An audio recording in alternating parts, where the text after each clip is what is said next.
its roots are in pirate radio. I personally had a very, very short career in that while I was 8 years old. A friend and I built a small FM broadcaster from one of those kits. We made enough noise in the neighborhood for one of the neighbors to rat us out to my friend's mother, and that was the end of that. I personally have been legit since then. However, many others have done some much more extensive and fascinating, at times even funny things, and I think you'll enjoy this program. I'm certainly looking forward to what Andrew has to share with us in the months to come. So, sit back and enjoy the debut episode of Andrew Yoder's Hobby Broadcasting Radio.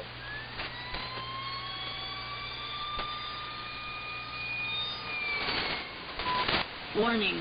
Unlicensed radio operations can result in stiff penalties. Hobby Broadcasting Radio does not encourage any radio operations that run contrary to the regulations in the region where you live. Always consult with the appropriate authorities regarding what is permissible in your locale. Welcome to the first program of Hobby Broadcasting Radio. Something that I've considered for a long time, especially over the past 2 years when people were locked in during the pandemic and things like that. Hobby Broadcasting Radio is dedicated to shortwave pirate radio listening in North America. By our definitions, pirate radio is any unlicensed broadcasting. There can be some gray areas, but this would exclude jammers, unlicensed two-way radio, whether on the ham bands or from fishermen, taxis, drug dealers, or what have you. People talking back and forth to each other. That's not really broadcasting. That's just two-way communications.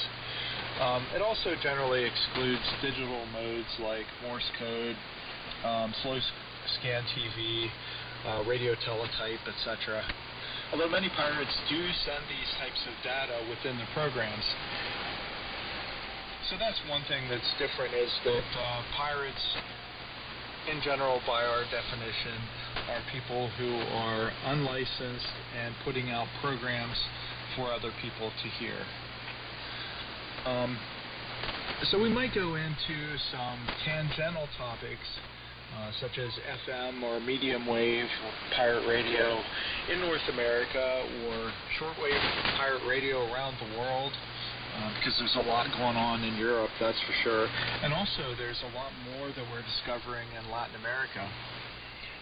Or maybe we'll get into a few technical topics like small transmitters that pirates are building to get on the air, and that you can find on places like eBay as kits, or maybe receivers and antennas, or other stations you might be tuning across while looking for pirates, because there's some stations here and there that we come across all the time, and it's like, what is that station? The main thing is, the core of the show is pirate radio listening, and it's all intended to just kind of wrap around that and things that would be interesting to people who like to listen to pirates. So for the structure of the show, we've got an hour to broadcast each month. Right now, I'm envisioning the show as a half hour of Hobby Broadcasting Radio, followed by an old program of a pirate from years ago, like a studio copy, so that it will sound pretty good on the radio. The Hobby Broadcasting Radio segment will be some chat about pirate radio, followed by recent clips of pirates that I've recorded or rounded up from other places if I was unable to record them myself. Then I'll include a look back at some clips from an old pirate, and the show will essentially end and then roll right into the studio copy of the older pirate, so that hopefully you get a chance to hear some things that have either you haven't heard for a long time, or maybe you haven't heard at all. And it's kind of neat to expose people to new broadcasts from old stations.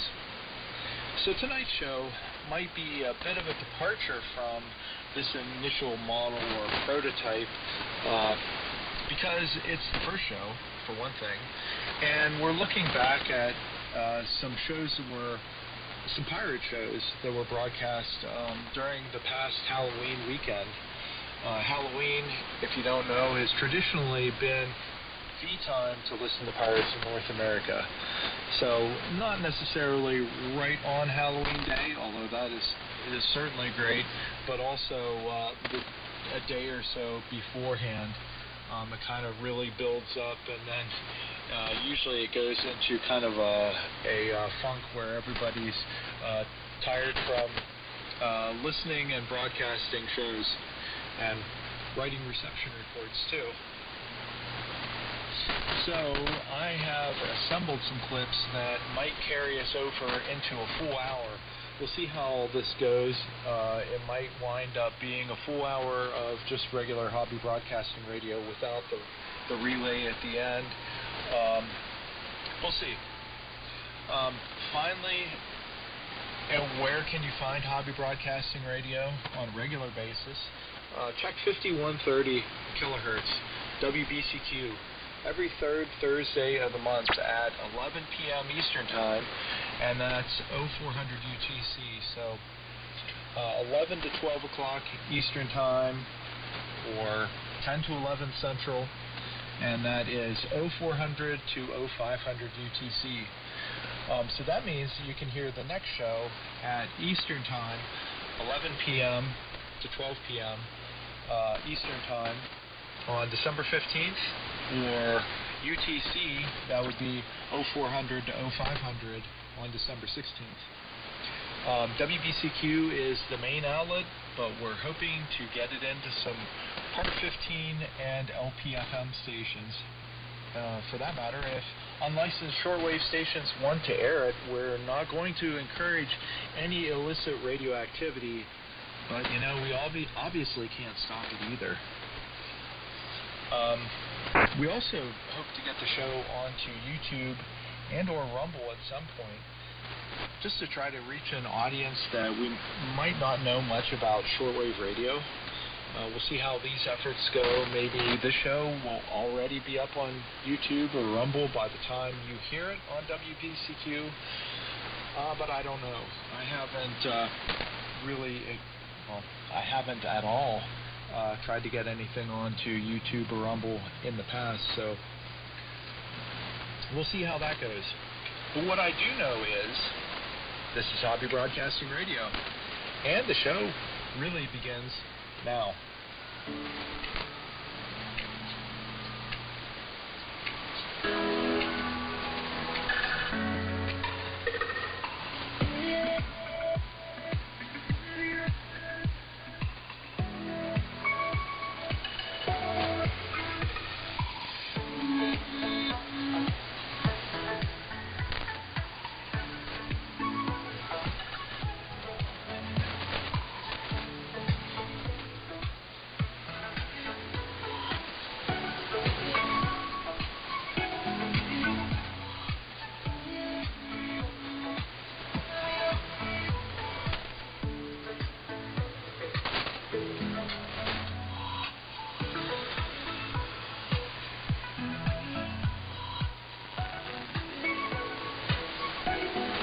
Like a QSL card from this program of Hobby Broadcasting Radio, please send your reception report to Hobby Broadcasting Radio, Post Office Box 109, Blue Ridge Summit, Pennsylvania 17214. That's Hobby Broadcasting Radio, P.O. Box 109, Blue Ridge Summit, Pennsylvania 17214.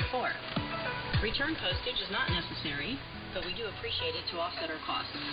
Or if you would like an EQSL, or would like to write to say hi or contribute something, our email address is info@hobbybroadcasting.com.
Shortwave Club, the North American Shortwave Association.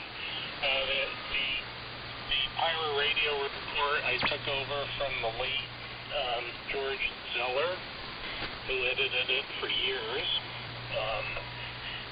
And Andy, I think I have every publication that you and George collaborated on in my library.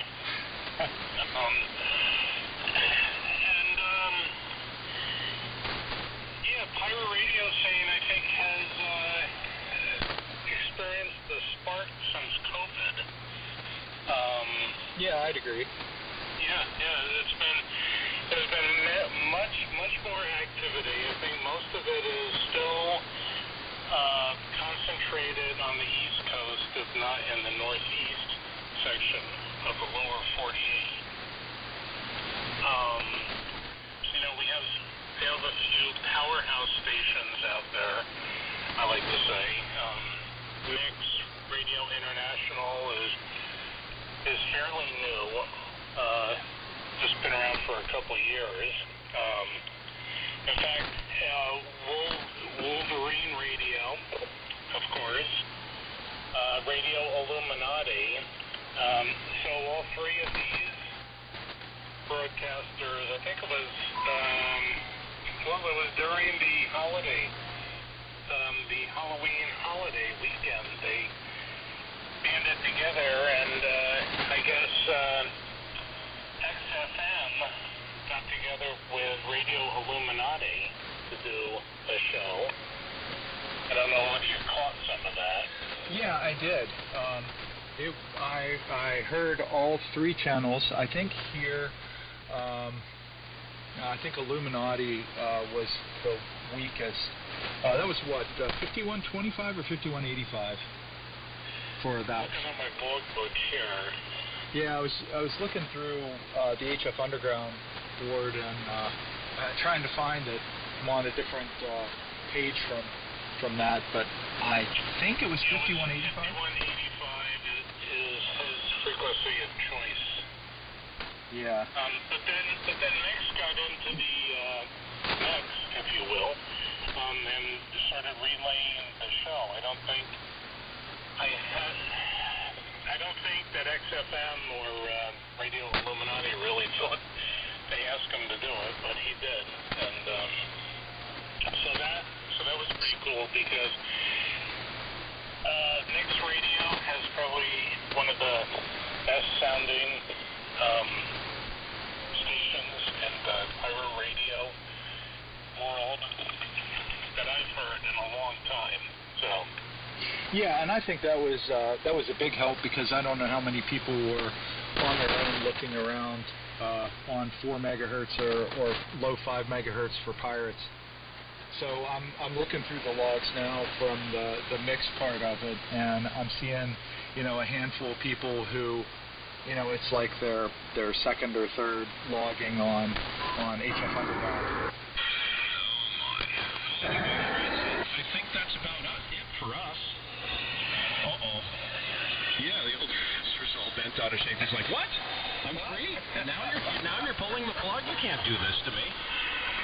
He'll have to make his guest appearance tomorrow. I think you're right. So maybe that's the case. Maybe somewhere soon, somewhere near, somewhere far.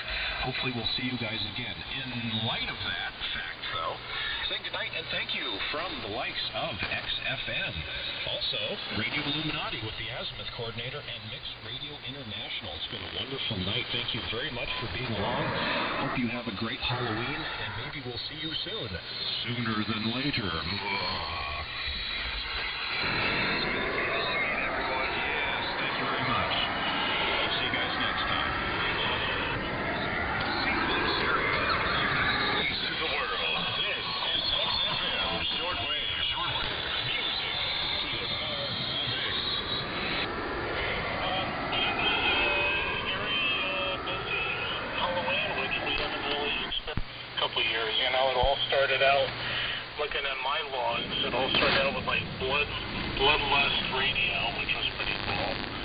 And then DJ Dickweed came on, Radio Free Whatever, and he's one of my favorite stations because even though opera and classical music, my guilty pleasure is indie rock. And Bickley definitely finds the latest and greatest in indie rock and pop. Yeah, he does a great job finding or digging up that stuff, and so does Red Hat from XFM. Yeah, Red Hat, he's not as, well, I would say, out there on the indie side as Bickley, but yeah, he's still, I mean, Red Hat he has a great radio voice, and his production skills are second to none. I mean, he just puts on a very enjoyable show. We have Ion Radio, also, he's another one of my favorite broadcasters out there. Yeah, and that was, he really had, it was what, about a 3-hour broadcast that he did for Halloween on October 30th? Yep. Yeah.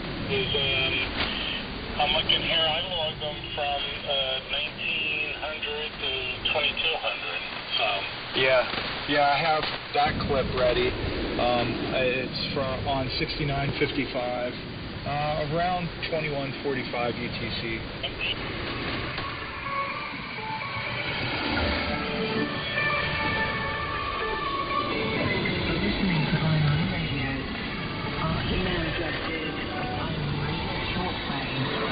gmail.com. Your inspector reports are always appreciated.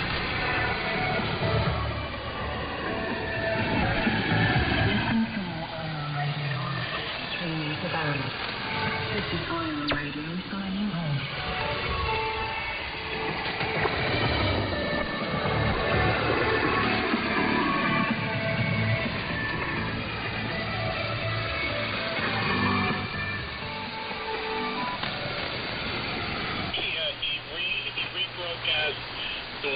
The Worlds from WKBW in Buffalo. It was done in the 60s.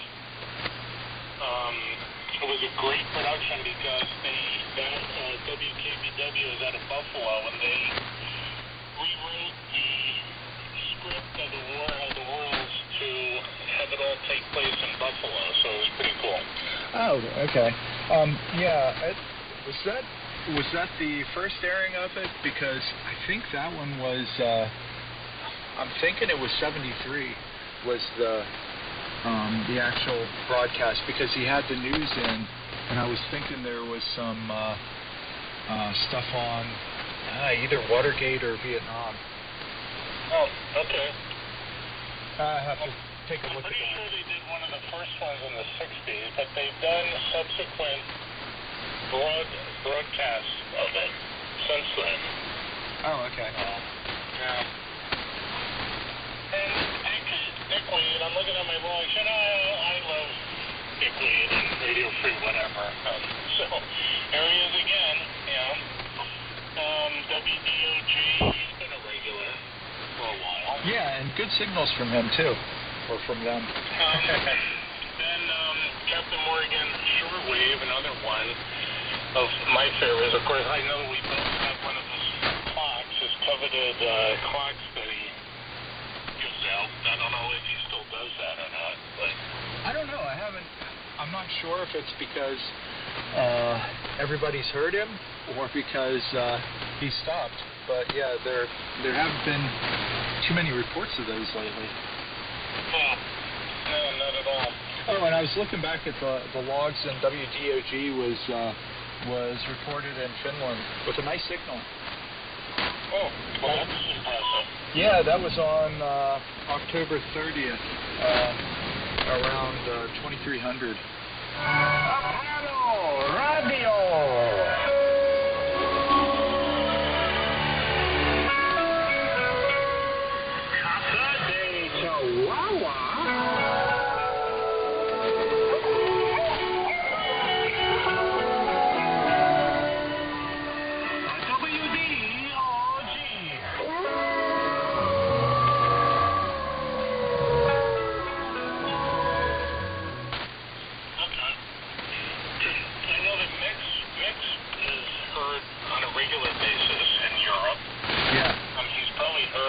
All the way around the world. It's impressive.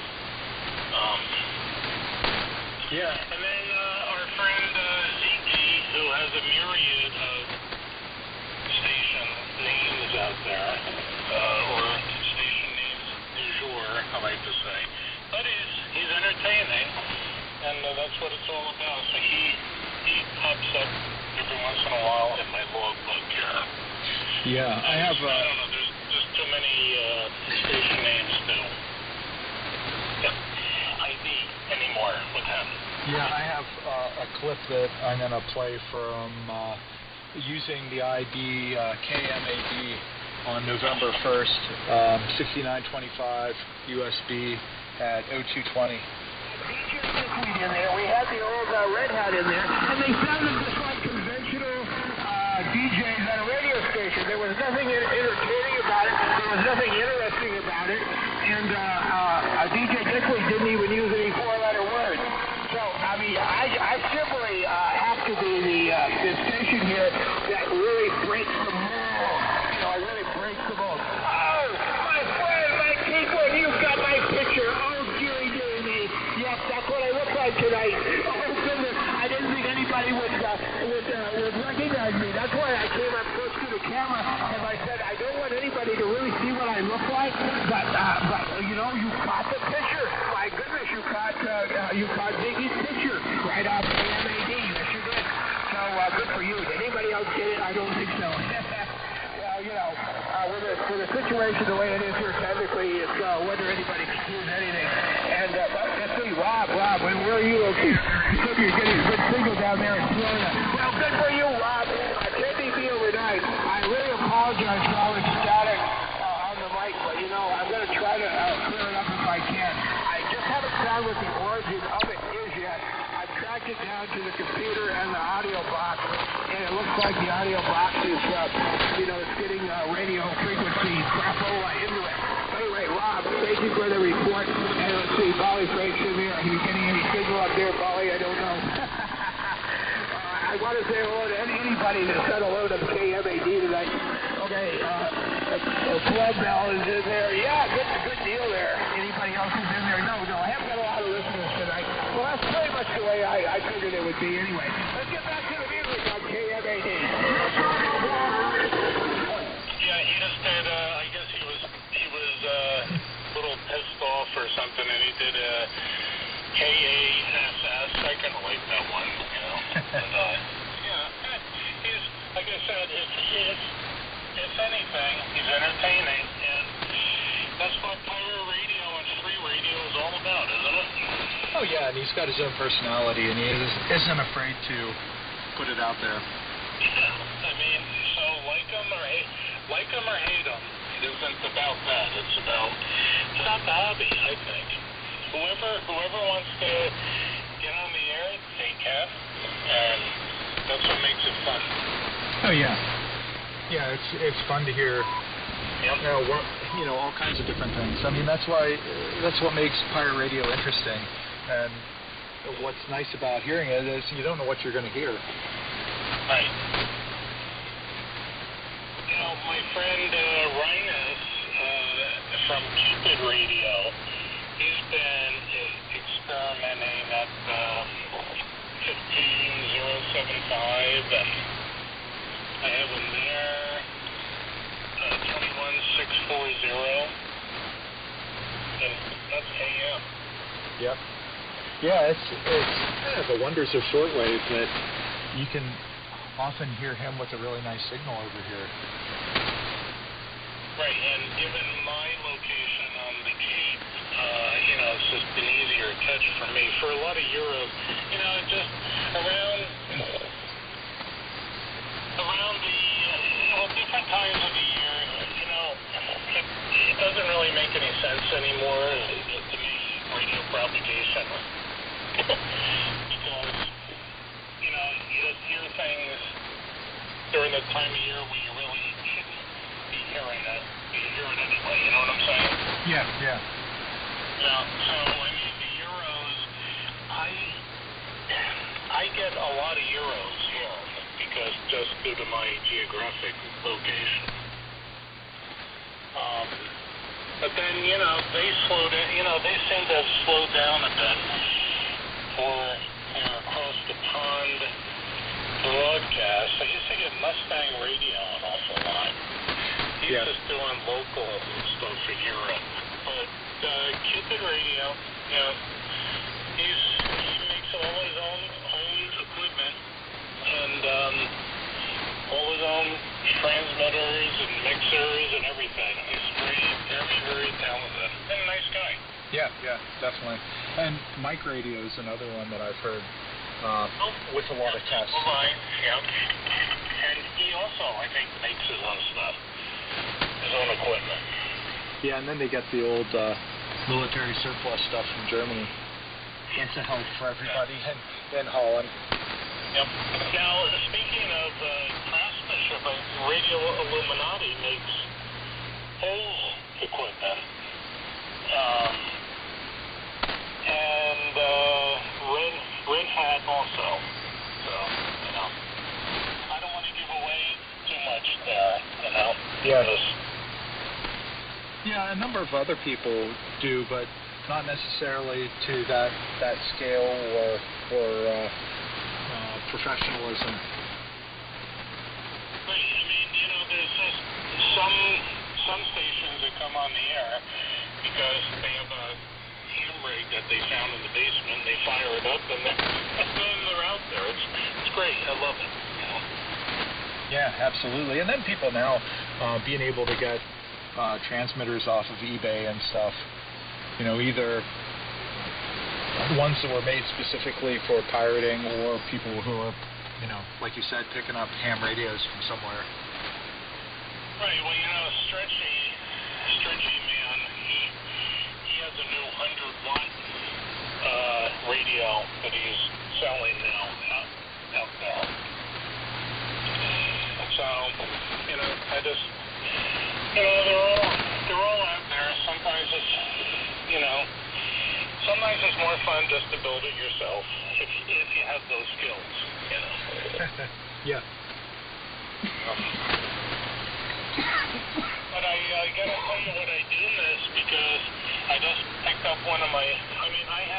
It's funny. I have whenever I get a QSL from a broadcaster, I print it out on photographic paper and I put it in a sleeve, and it only means something to me, but I have over 300 QSLs now. That's nice. Yeah, and I just pulled out a binder of old QSLs, and I kind of miss those days there. Yeah. Just like He-Man Radio and the list goes on and on. We can reminisce for hours on this, but it doesn't do any good because that was then and this is now. Yeah, and there's good and bad to that. Yeah, I guess. For the like you said about the QSLs, I remember back then you got so many folded over single sheet photocopied QSLs. Oh my God, yes. And we would have been blown away with the full color EQSLs that you get now. But now, I'd be pretty excited about a photocopied fold over single page QSL. Right. Just because we don't get them at all anymore. It's all color EQSLs, and they're nice, but it's nice to get the different ones too. Yeah, I'm looking at going through my. Oh yeah, who did I hear? So a couple months ago, I heard Solid Rock Radio was on, right? Yeah. Well, I guess it may be a year now, and so I saw there was an email address. He gave out an email address. I sent an email. I said, hey, I have a QSL here from, if you're the same person, from 1994. So I scanned it and sent it to him. He goes, yep, that's me. That's pretty cool. Yeah, I have, I think it's a yellow card. Right, yes. Yep, in fact, he just issued a retro yellow card one. And Undercover Radio, remember him? Oh, yeah. In the band? Yep. Yeah, well, he's still active. I got a QSL last year from him. Oh, cool. Yeah, so he's still out there. And someone reactivated WBNY and actually used the Belfast mail drop. And I have one of those actual cards from July of 2021. Oh, wow. So you have one of the cards? Yeah, it's funny. Huh. Oh, that's cool. NOV, of course. He always likes to give out cards. Who else? Oh, yeah, Radio Azteca, one of my favorites. Whenever someone relays one of his old shows, send him an email and he'll actually mail you paper QSL. Well, that's something that'll be a good tip for anybody listening. Yes. I have them from 2020 from him, 2021,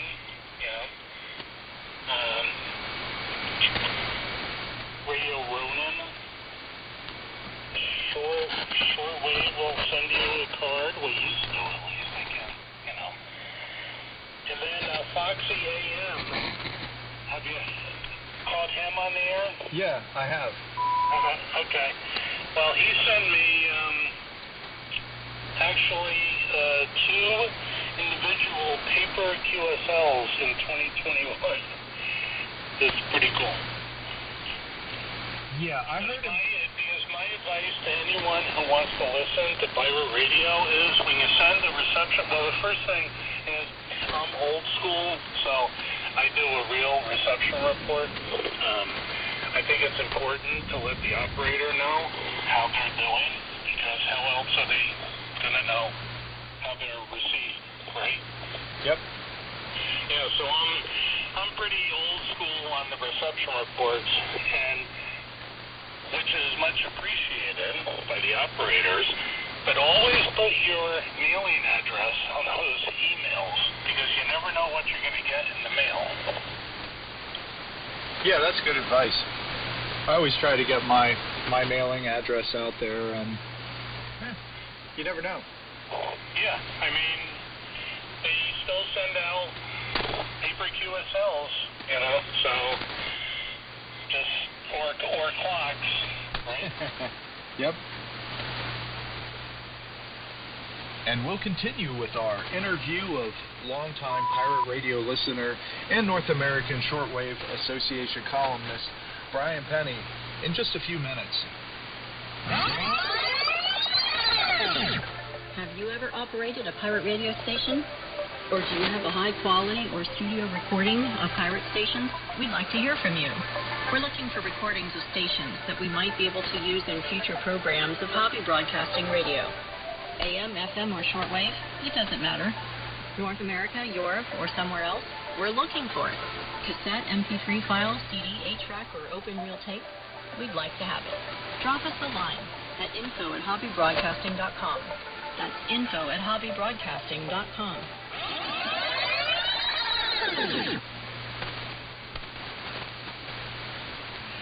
This is Hobby Broadcasting Radio, the only radio program dedicated to listening to shortwave radio pirates in North America. Hobby Broadcasting Radio, every third Thursday at 11 p.m. Eastern, 10 p.m. Central, 0400 UTC on 5130 WBCQ.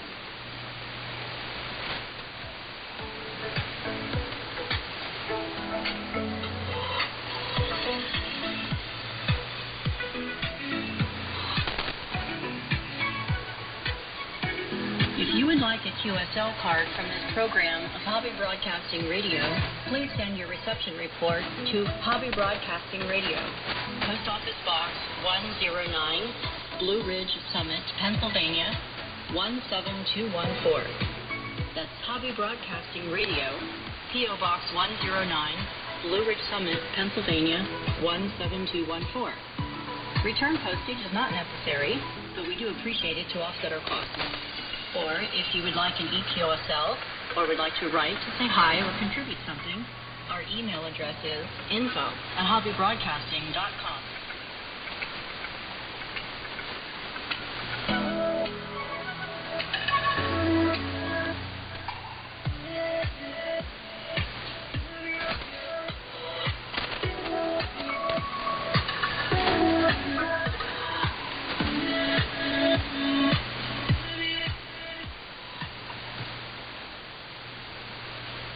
And here's part 2 of our interview and Halloween recap with longtime Pirate Radio DXer and North American Shortwave Association columnist Brian Penney. Oh, here's speaking of old stations, here's one that I saw that you heard. Radio Comedy Club International on October 29th. Yeah, that was a relay. I don't know who was relaying it though.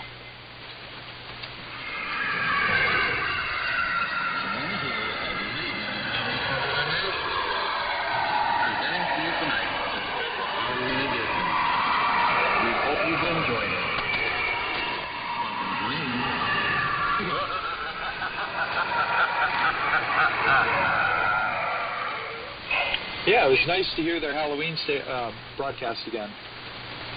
Right, and I thought that TRI International was relaying it, but I never got a confirmation. But it was a fun show for sure. Yeah. Yeah, it'd be nice to hear that station again active. But hey, if you can't get the new stations or the new programs from the station, it's nice to at least hear rebroadcasts. Yeah, well, there's an awful lot of old shows out there, but so many of them are lost because they were never recorded, or if they were on cassette, and people move, and then they get lost. You know how it goes. Oh, yeah. Did you hear the relays of Radio Nonsense or Voice of Hell? No, I did not log those. Okay. No, I didn't hear them. Yeah, I heard those on November 1st, 6930, 0117 UTC for Radio Nonsense with Joe Mama. And I think that was their Halloween show. I think it was the last program from Radio Nonsense before they disappeared in, I guess it was 98.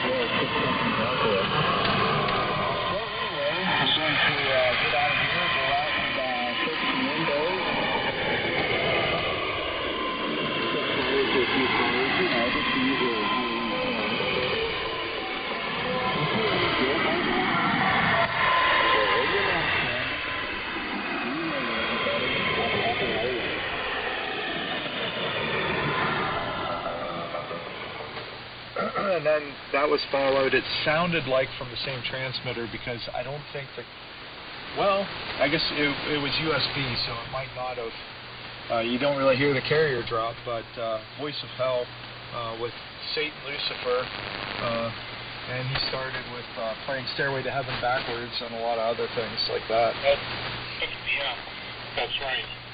And that was from right around that was from around the same time period, like mid-90s or so, I think.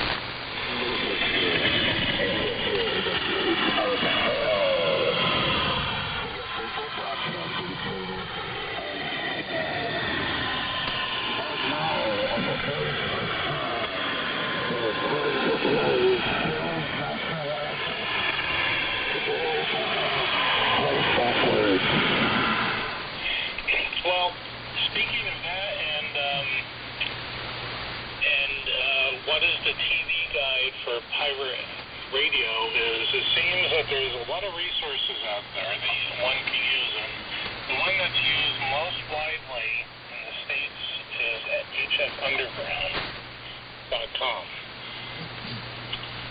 Yep. Hosted by Chris Smolinski. And under that board there, you can click on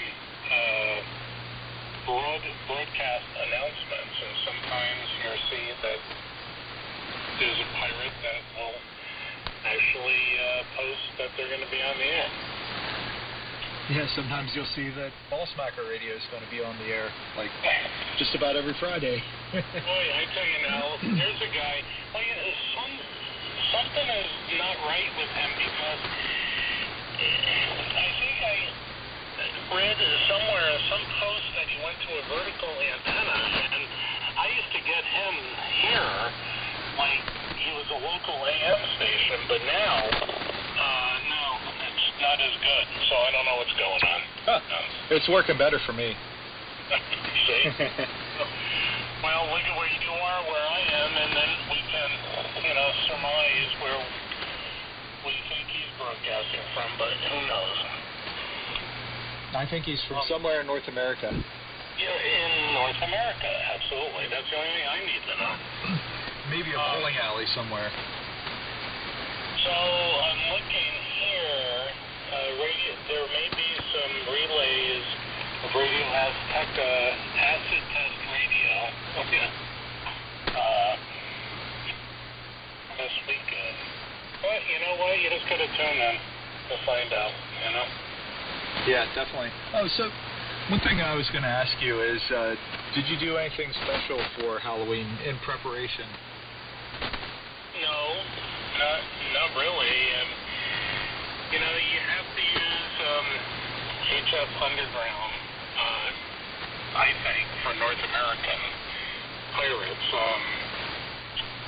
So if you don't have an account on HF Underground, you should get one, so you can post on there.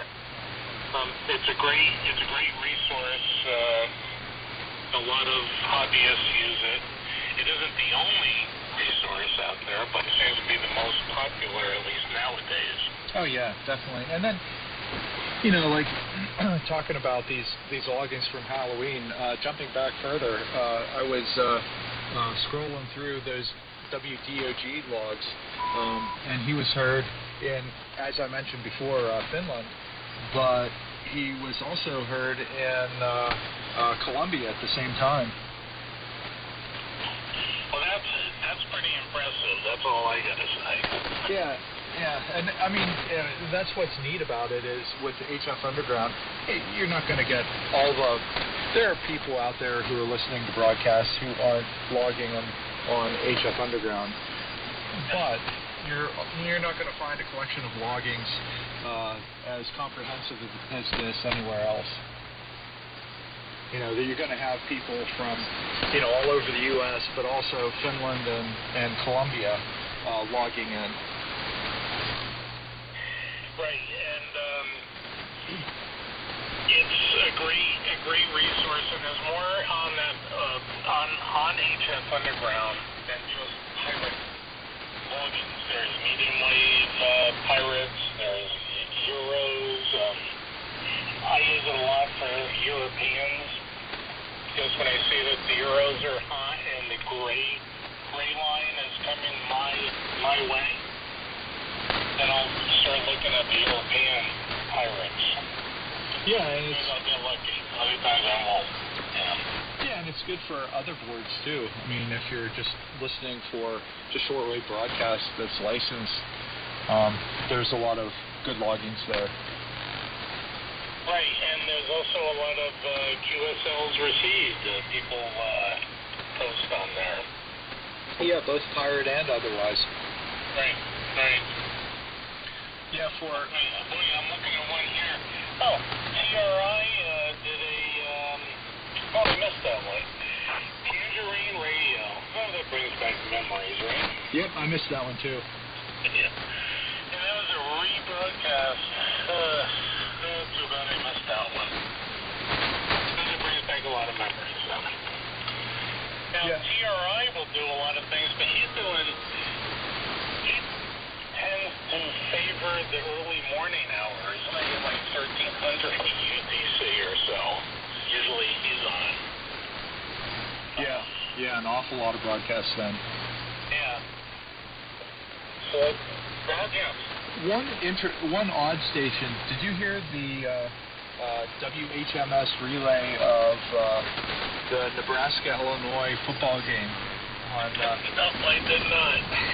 October 29th, 6279 USB on or around 2213.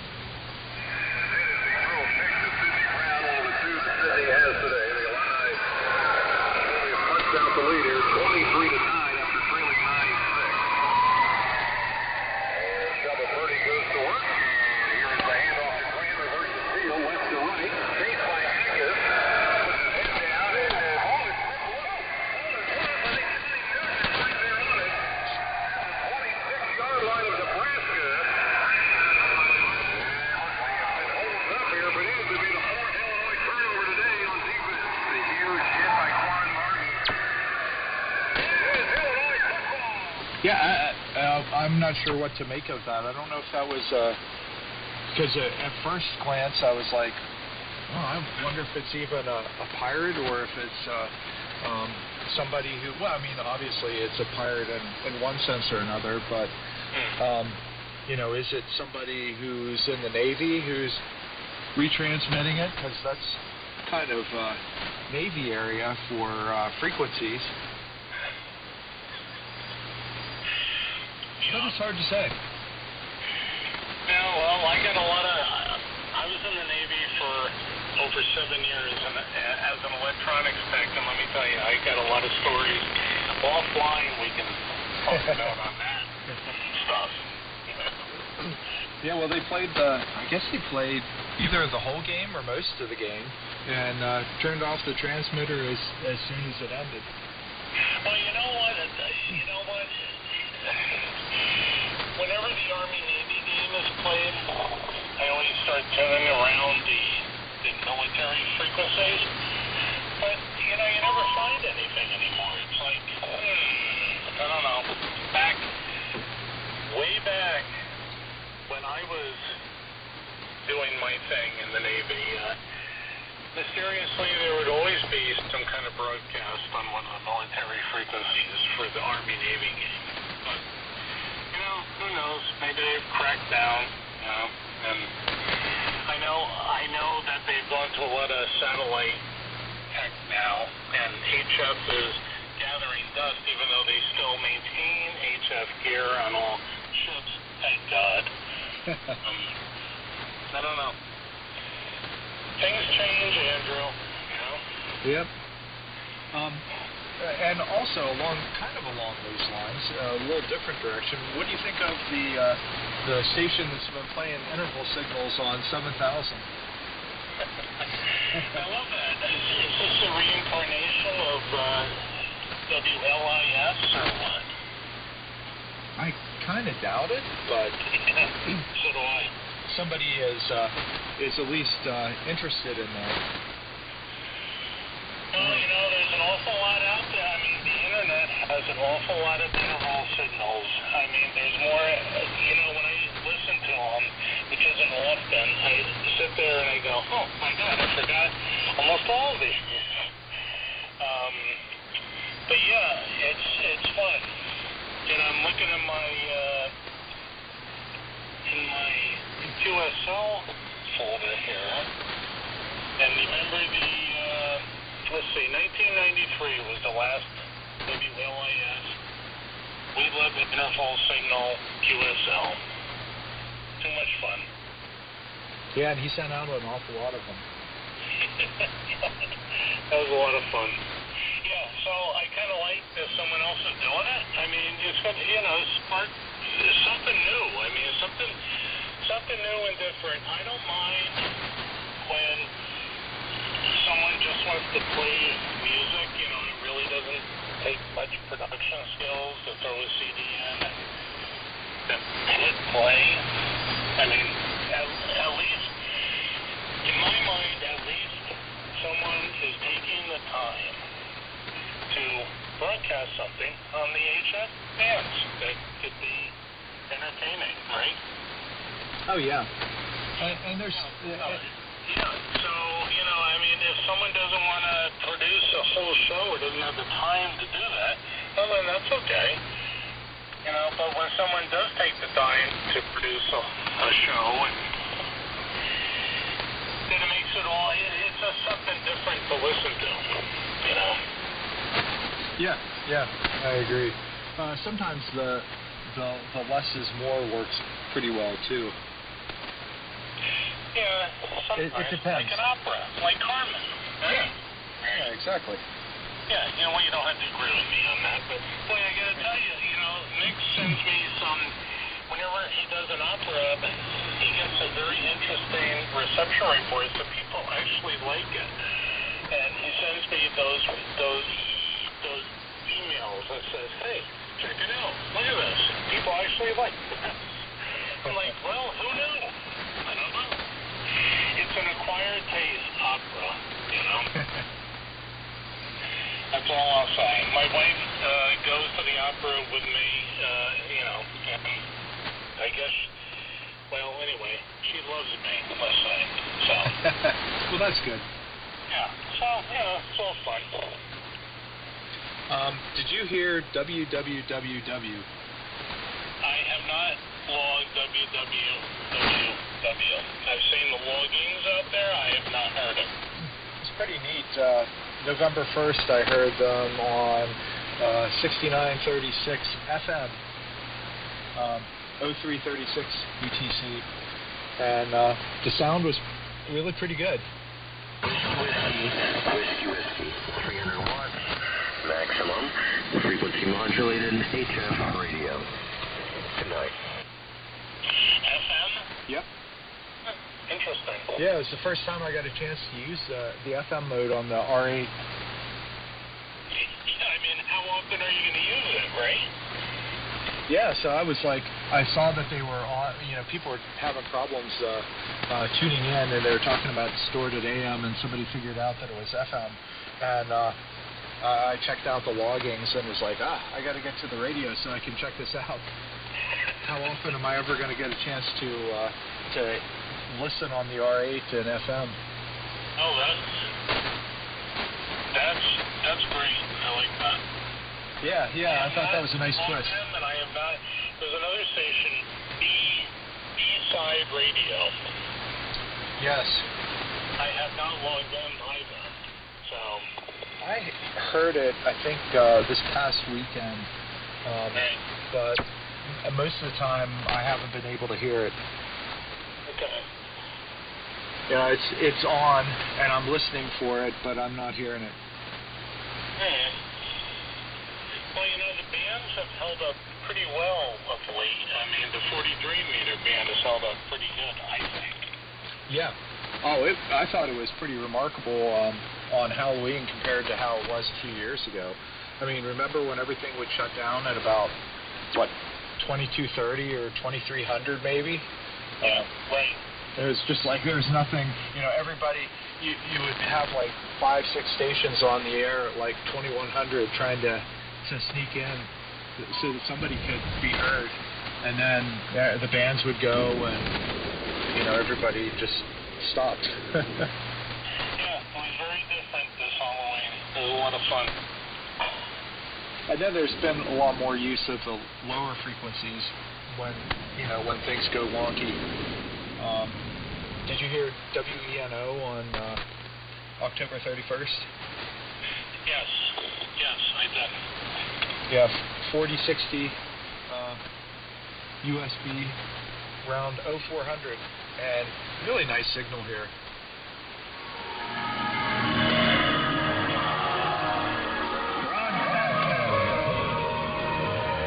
Broadcasting from lower Earth orbit. This is WENO Shortwave.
have to take a look UTC here. has been heard down there.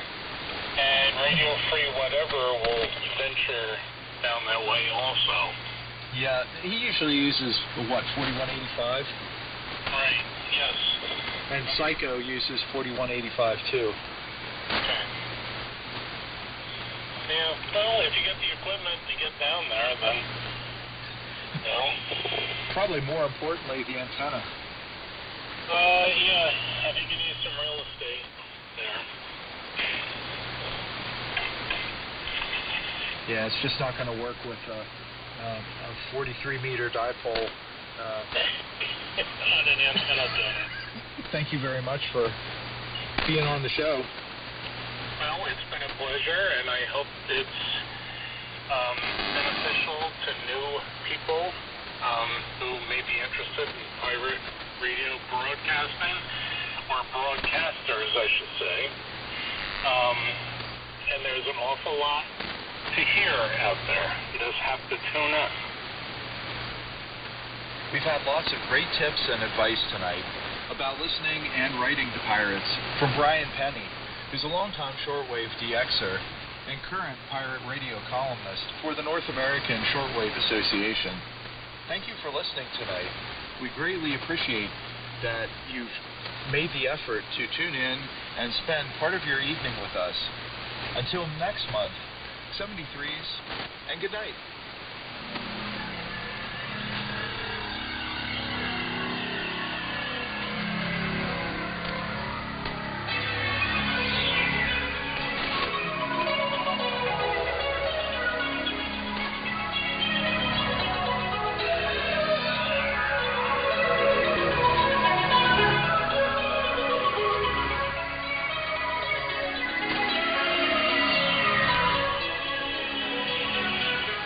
This has been a production of Hobby Broadcasting Radio.